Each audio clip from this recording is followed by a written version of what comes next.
कभी भ्रष्टाचार के आरोप कांग्रेस सरकार पर भाजपा लगा रही है। बेरोजगारी को लेकर भी लगातार जो है तीखी प्रतिक्रिया भाजपा कांग्रेस पर जो है वो दे रही है। और इस वक्त हमारे साथ खास बातचीत के लिए जुड़े हैं रणधीर शर्मा जी। रणधीर शर्मा जी, बहुत बहुत स्वागत है। धन्यवाद धन्यवाद। सर, भ्रष्टाचार के जो मुद्दे आप उठा रहे हैं, आरोप लगा रहे हैं कांग्रेस सरकार पर, सबसे पहले उसको लेकर क्या कहेंगे? देखिए, बड़े गंभीर आरोप है। इस सरकार ने 2 साल के कार्यकाल में ही इतने भ्रष्टाचार के कारनामे किए हैं कि उनको गिनाना भी मुश्किल हो रहा है। परंतु दुख का विषय है कि सरकार उन आरोपों का जवाब देने की बजाय चर्चा को भी डाइवर्ट करती रही और वैसे भी इधर उधर जवाब देकर असली जो हमारे आरोप थे उनका जवाब देने से बचती रही।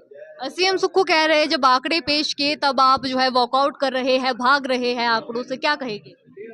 आंकड़े वो अपने कार्यकाल के नहीं दे रहे, आंकड़े वो हमारे कार्यकाल के दे रहे थे। चर्चा 2 साल के भ्रष्टाचार के कारनामों को लेकर थी। हम इस साल के शराब घोटाले की बात कर रहे थे कि ठेकों की नीलामी में गोलमाल हुआ, आपने छोटे यूनिट बड़े कर दिए, आप अनेक तरह से अपने चहेतों को लाभ पहुंचा रहे हैं। तो जवाब दिया था पिछले साल 6,600 करोड़ रुपए हमने रेवेन्यू इकट्ठा किया। हम तो इस साल के घोटाले की बात कर रहे हैं।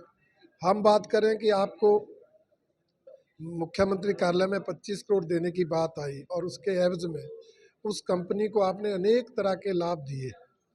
आप बात कर रहे हैं कि जी हमने उस पत्थर बम की जांच करा ली।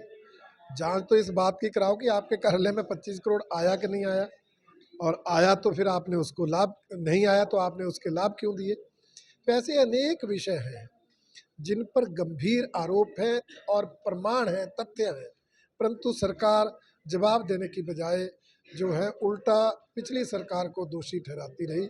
ये मैं समझता हूँ कहीं ना कहीं जो है हमारे जो भ्रष्टाचार पर हमने चर्चा लाई थी उसकी जो सार्थकता होनी थी उसमें कमी रह गई, क्योंकि मुख्यमंत्री अगर हमारे आरोपों की जांच की बात करते हैं और ये सदन में दिलासा दिलाते कि आपने जो आरोप लगाए हैं हम उनकी जांच कराएंगे, दोषियों पर कार्रवाई करेंगे, तो उसकी मुझे लगता है ज़्यादा सार्थकता होती है। आप पर भी सुरेश कुमार आरोप लगा रहे हैं, उसको लेकर क्या कहेंगे?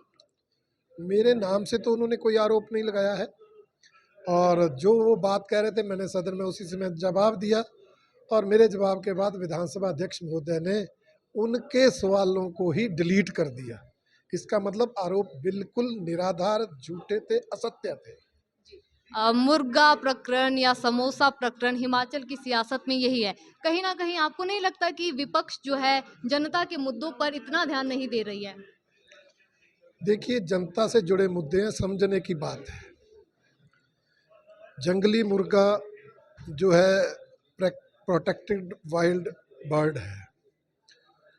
जंगली जानवरों को मारना हिमाचल प्रदेश में अपराध है, जिसके कारण गांव के अंदर जंगली जानवरों का आना बढ़ गया है, फसलें तबाह हो रही हैं।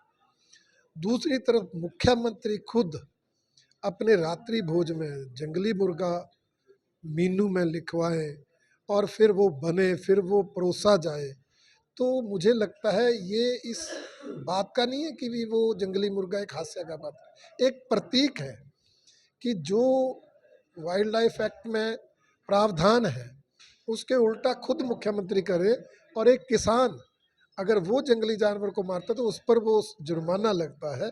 तो इसलिए बड़ा गंभीर मुद्दा है, उसको भी हमने उठाया और आज आज हमने बेरोजगारों का मुद्दा उठाया।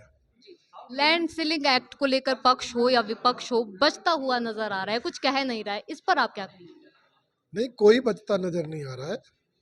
अभी उसकी अमेंडमेंट आएगी, हमने उस पर बोलना है और अपने विचार सदन के अंदर रखेंगे कि ठीक है वो चैरिटेबल ट्रस्ट है, चैरिटेबल काम के लिए आप अमेंडमेंट ला रहे हैं, परंतु उसका दुरुपयोग ना हो, उसके लिए सेफ गार्ड भी आए, इस बात की हम जरूर सदन के अंदर मांग करेंगे। बहुत बहुत धन्यवाद। तो ये हमारे साथ नैना देवी से विधायक जो है भाजपा विधायक रणधीर शर्मा जी जुड़े थे। तमाम मुद्दों को लेकर हमने इनके साथ बातचीत की। फिलहाल के लिए इतना ही। देखते रहिए फर्स्ट वर्डिक्ट मीडिया। धन्यवाद।